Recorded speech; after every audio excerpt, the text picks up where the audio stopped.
Welcome to Trashmagination, a podcast about reimagining trash. I'm Carla Brown. In today's episode, we're going to talk about creative reuse of inner tubes. In the UK, I've heard that these are sometimes called tire tubes, with the word tire spelled with a Y. But whatever you call them, they are the rubber tubes found inside bicycle wheels. Now, like wine corks and milk jugs, inner tubes are a perfect material for creative reuse because they can be made into so many things. When you cut or sew inner tubes, they behave a lot like leather, and that's why sometimes they are advertised as vegan leather by artisans. Now, inner tubes are actually made from synthetic rubber, meaning they are not made from the rubber that is tapped from trees, but manufactured from petroleum. And I talked about this in my episode about chewing gum because the same material is involved in both inner tubes and most chewing gum.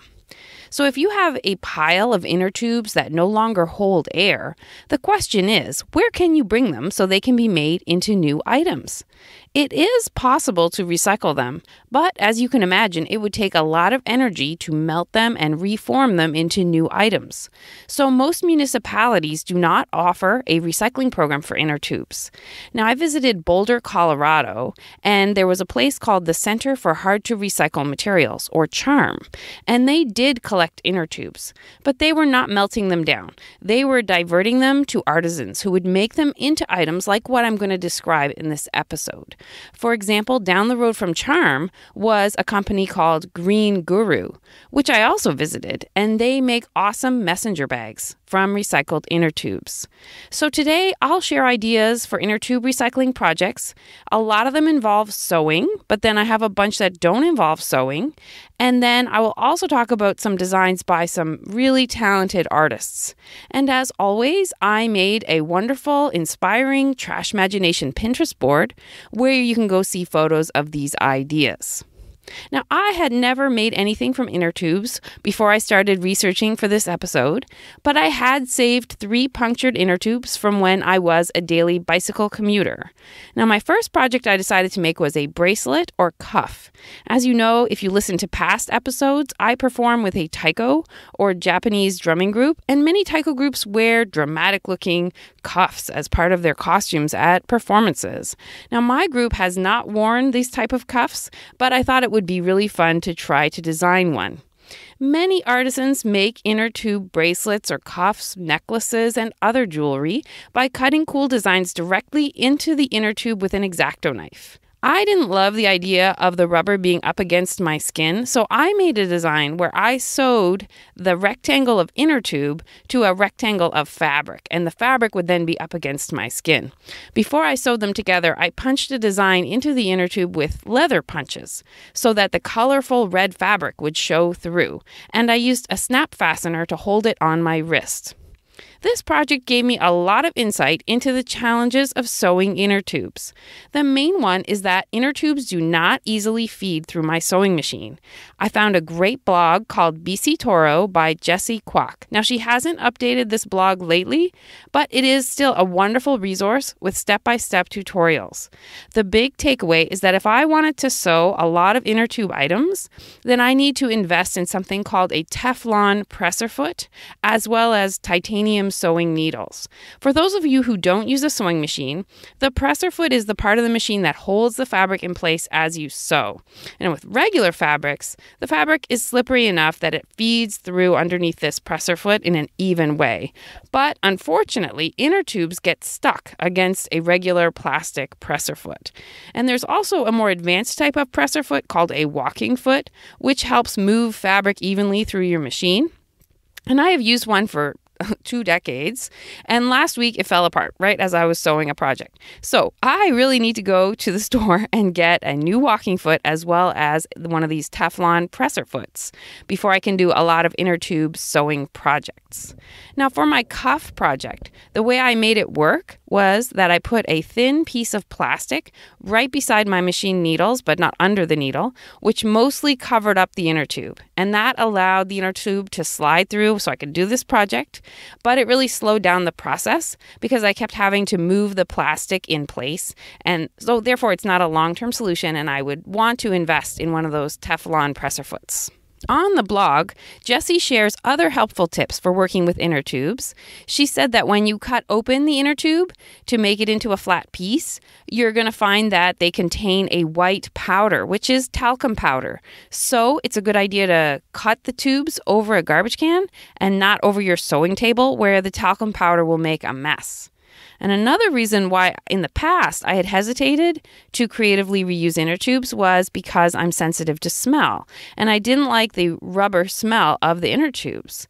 Jessie says the smell can be reduced if you wash the inner tubes with soap and water, and I did find it helped a bit, but it still smelled, especially my hands smelled like rubber after I was done working on the project. So I kept researching, and on other online crafting forums, people suggested putting the inner tubes in the sun to increase the off-gassing of the smell. I don't know if that would ever finish, but it's something to try. And then they also suggested wiping the tubes with vinegar, which I need to try.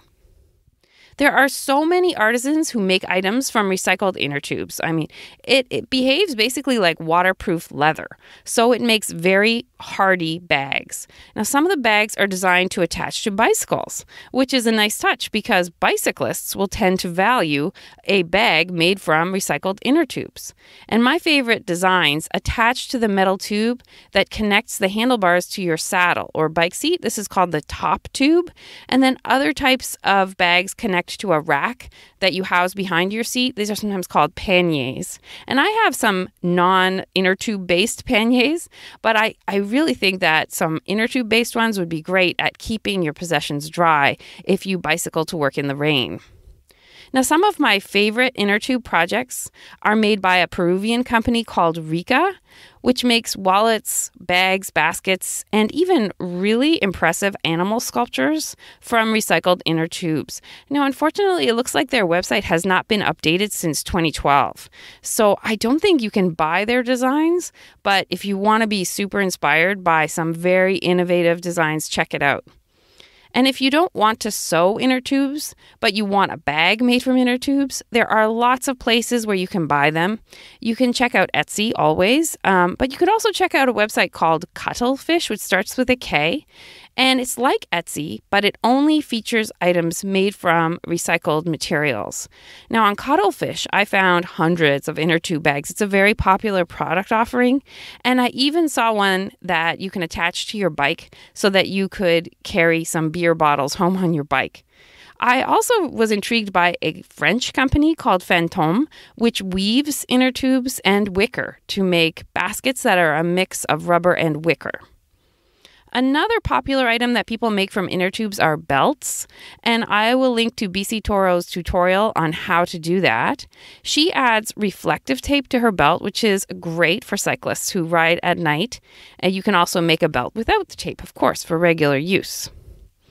So while my bracelet or cuff design did involve sewing, many designs for inner tube jewelry do not require sewing. Most involve just cutting the inner tube into beautiful, delicate shapes and then adding a snap or an earring hook. If you search on the hashtag inner tube jewelry on Instagram, you will see thousands of ideas.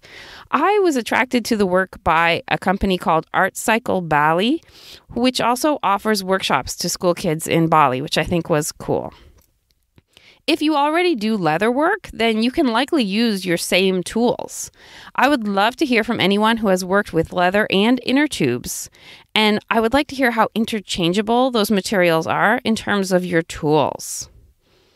Now, in terms of other creative reuse projects that don't involve sewing, I found great videos by bicycling enthusiasts showing how they creatively reuse inner tubes when they're fixing or storing their bicycles.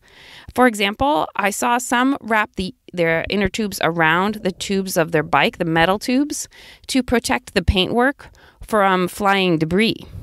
And BC Toro made a mud flap from an inner tube, which is a great idea for bicycle commuters. I remember when I first started commuting and I got that stripe of muddy rain up my back on my first ride in the rain. And so it'd be great to create a mud flap that way. Here are 5 non-sewing projects that you can make from recycled inner tubes to help you around the house. First, there's a garbage bag holder. So if you have a garbage bag that tends to fall down inside your garbage can, an inner tube around the top will keep the bag in place. You can reuse an inner tube as an exercise resistance band. I love this idea because I have to lead my drumming group's warm-up in April, and it's fun to add new warm-up ideas.